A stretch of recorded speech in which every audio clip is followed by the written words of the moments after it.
Argentina. Australia. Yes. On November 29th, 1947, Jews all over the world held their breath. I sat near Rothbach. He had a list of the countries in front of him. He recorded the way each country voted. The resolution of the Dutch meeting for Palestine was adopted by 33 votes, 13 against, 10 abstentions.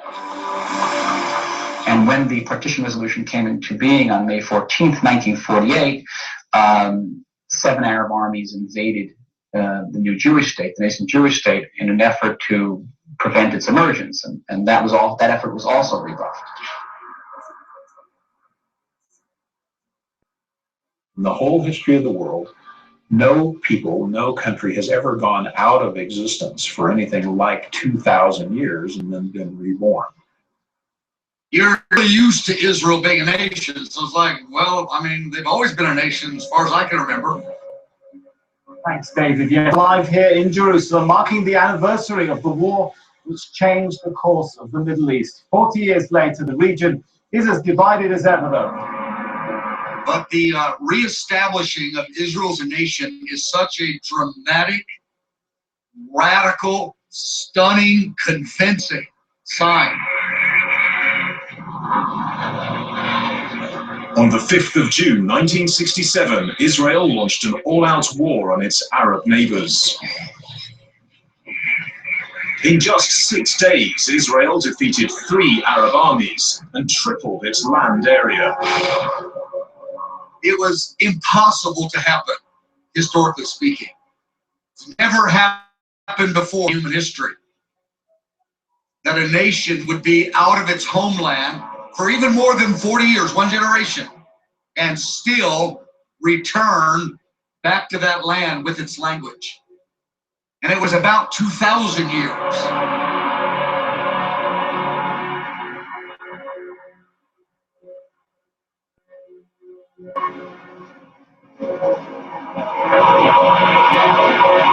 The newly formed state could not be destroyed. For Arab countries, the shock and scale of the sudden defeat came as a huge blow. Israel found itself outnumbered and outgunned on 3 fronts: Egypt to the south, Jordan to the east, and Syria to the north. The Soviet Union had poured $2 billion worth of arms into the Arab nations. Israel's enemies brought twice as many soldiers, 3 times as many tanks, and 4 times as many airplanes to the battlefield. But just before the war, Egypt, Israel's main enemy, suffered a series of major mistakes and mishaps.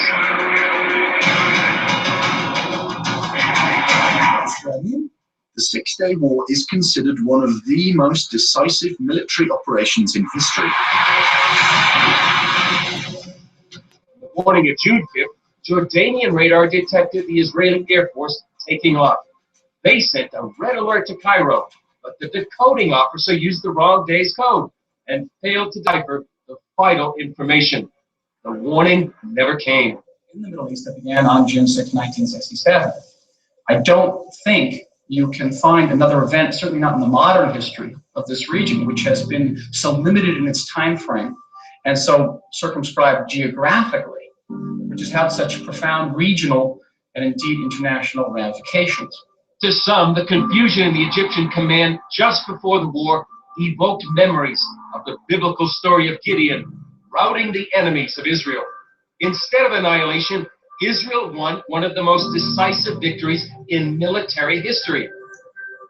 Creates a miracle like that war, 6 days, and you're not only you have saved yourself, but you're now Lord of the world, King of the world. That feeling in many people translated into messianic feeling. In other words, that is not a victory man-made. That's God-made. When Israel became a nation, the calendar from heaven began an entirely new season for human history. We're in a different time frame than any time of history. That was the signal of a whole new season. Police say 3 murder victims in Fresno, California today, also chosen at random. Muhammad surrendered to police, yelling, "God is good," in Arabic. He yelled out, "Ali Akbar," as he was seated in the backseat of the patrol car. Shaking the city of Fresno to its core. Too much things are going on in this city, not only this, around the whole world. All this violence. As the area is secured, Parisians, many now accustomed to these emergencies, ordered to keep their... Police and troops are on alert all over France after another act of terror in Paris. A gunman who was allegedly known as a threat to police. A Parisian landmark turned into a crime scene. The Champs-Élysées is one of the busiest parts of town. What can you say? It just never ends. Just 2 days ago, 2 men were arrested in Marseille, France, suspected of planning an attack to disrupt the election.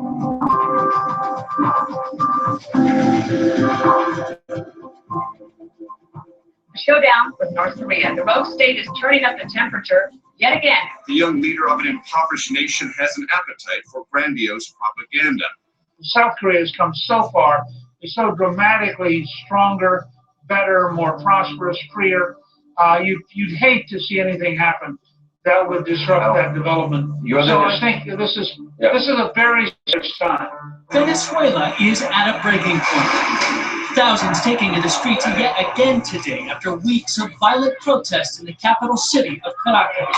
As a cloud of uncertainty hangs over the future of the South American country. There were other 5 victims. So again, it seems like not only is the sort of tension escalating. The world, it seems, is quickly moving toward a point of no return. Some of the worst fighting to grip Libya has played out in recent months as seesaw battles rage between rival militia and the military. Now, some of these trends have existed throughout church history, but in the end times, they have a distinct intensity. That's the point. They make global headlines in a way they never did before. They constitute a sign, meaning some theologians, they go, well, they've always been there. There's no sign in just the general trends of history. This is talking about a heightened level that's distinct. Madam President, today a perfect storm has engulfed the Middle East and continues to threaten international peace and security. Millions have been displaced in the biggest refugee crisis since the Second World War. In many countries, societies have fractured along ethnic or religious lines. Men and women, it seems like every day there is something in the news that reminds us of the perilous times in which we live. The American flag is under attack on a college campus yet again, this time at UC Davis, where its student senate voted to remove the flag from its meetings. Cabot Phillips, what the heck is going on? Now, we've got patriotism triggering now. And look, this may be shocking to many of our viewers at home, but for anyone that has stepped foot on a college campus in the past few years, they know this is the environment we have now where students are coddled and almost encouraged to be offended by everything, in this case, the American flag. Verse 10, he goes, it's going to go beyond that. Hatred towards one another, believer, unrelated to faith. Hatred in the culture is going to be common at a level beyond what it is now. We can see it increasing. Never in my 40 years of ministry have I seen the social context in which people are so easily offended. And so, so sensitive and preoccupied with their honor and how they're treated and all these things. Just powder cakes are just everywhere. Just a phrase will set off a riot in a university or a city or a college or a nation, because there's this incredible shift of the emotional climate in society. It's going to get far more intense.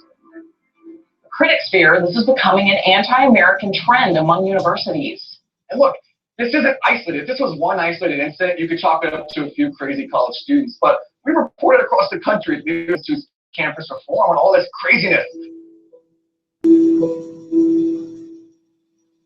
In what world do people think it's okay for teachers to discuss transgenderism with a bunch of 5-year-olds? Maybe, just maybe, they ought to stick to teaching the kids how to read and write instead of deconstructing their God-given gender identity. Whatever happened to reading an old-fashioned nursery rhyme? Back when I was in school, Jack and Jill went up the hill, but today, when Jack came down, he was wearing Jill's dress and going by the name Jackie. I am calling it the worst contestant has ever done in 34 seasons of their reality show Survivor. Fans around the world are outraged over the tactics of contestant Jeff Varner during a tribal council when he outed fellow contestant Zeke Smith as transgender.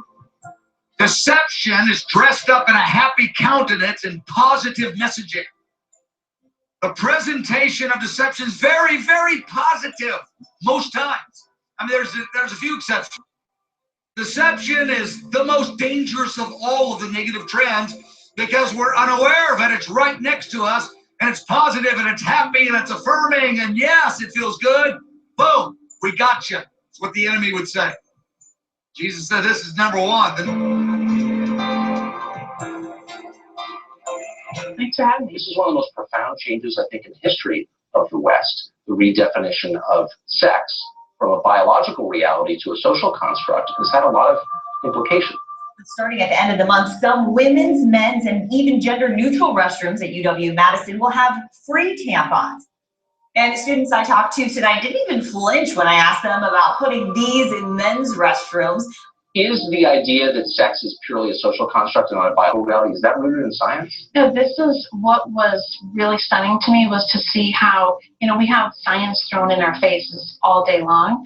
And, your sex is literally established from the moment of conception. That is a very basic biological medical reality. And if you read, say, medical textbooks, they're going to talk about your sex in very plain scientific terms. And society is going in a completely different direction. There's a passage that's been on my heart the last couple of months.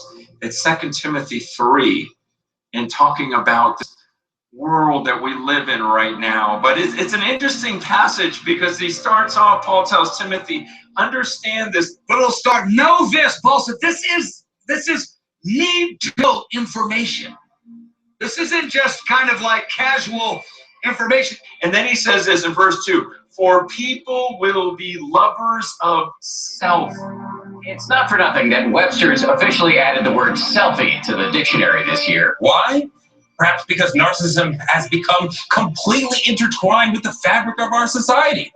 Oxford estimates use of the word in the past year has increased 17,000%. But the crazy thing about this list is many of these things we read, and nowadays we just kind of shrug our shoulders at it. The current version of the DSM defines narcissism as intense self-absorption and a grandiose sense of self. Sounds familiar. Because the emotional dynamics, billions of people is going to shift to an increase of evil and selfishness. So he's talking about the emotional dynamics of the planet. I grew up in something often called Generation Me, but when I look at the current world, I can't remember why that fit us. Is Generation Me, or maybe Generation Look at Me. And it's become so normal to us. I mean, I was reading this thing about the sociologists are saying that our culture, this generation, is by far, by a long shot, the most narcissistic culture to ever exist. It seems that is because the idea that everyone deserves a camera crew or a microphone to broadcast everything about them. Everyone thinking, I have the opinion that's going to change. We think that's normal. We have Twitter, Facebook, MySpace, Foursquare, and myriad blogging tools that are built to allow us to tell the world everything we're thinking, as if every thought we have should be shared. You understand, back then, they'd be like, you gotta be kidding me. Everyone is gonna think that their voice should be heard, and everyone is gonna build this shrine to themselves so that everyone else can see and make themselves look as good as possible. It's normal. That's what Paul was describing here. What do you want to believe? What's your pleasure? What would you like? I'll find you a teacher to give you that. But Paul tells Timothy, don't you be one of those guys. You know what this book says. You preach it. You lay it out there. Now is the time to stay the course. Now this time is to stay strong, because the time's coming. People will be lovers of themselves, lovers of pleasure, not lovers of God.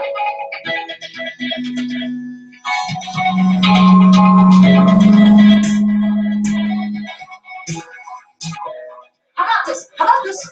I go over there, punch him in the head, and I come right back. No!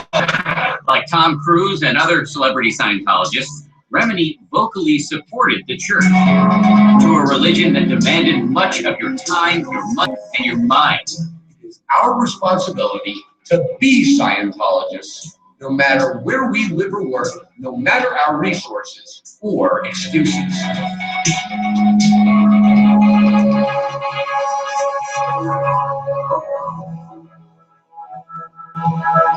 Well, what you would be told is that you're working to be your better self in all areas of your life.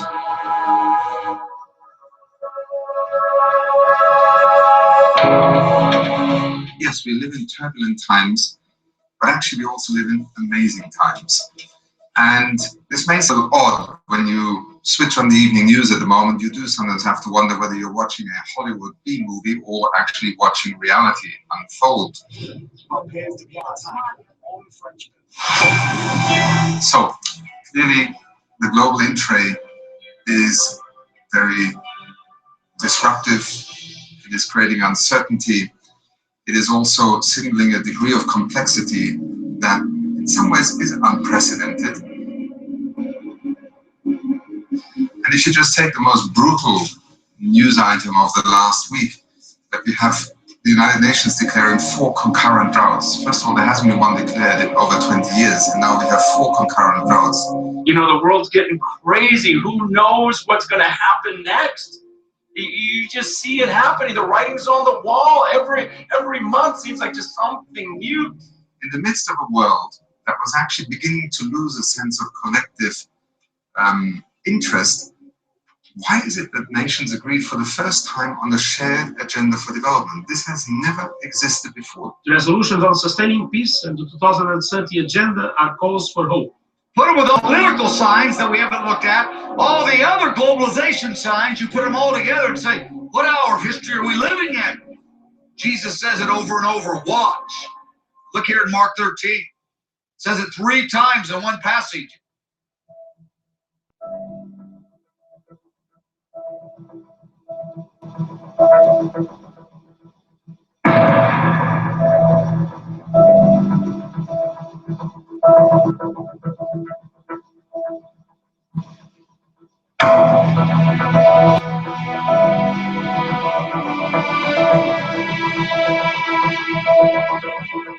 Daniel 11:33, the people of understanding, or the wise, use whichever term you want, they're called by this angel the people who understand what's going on.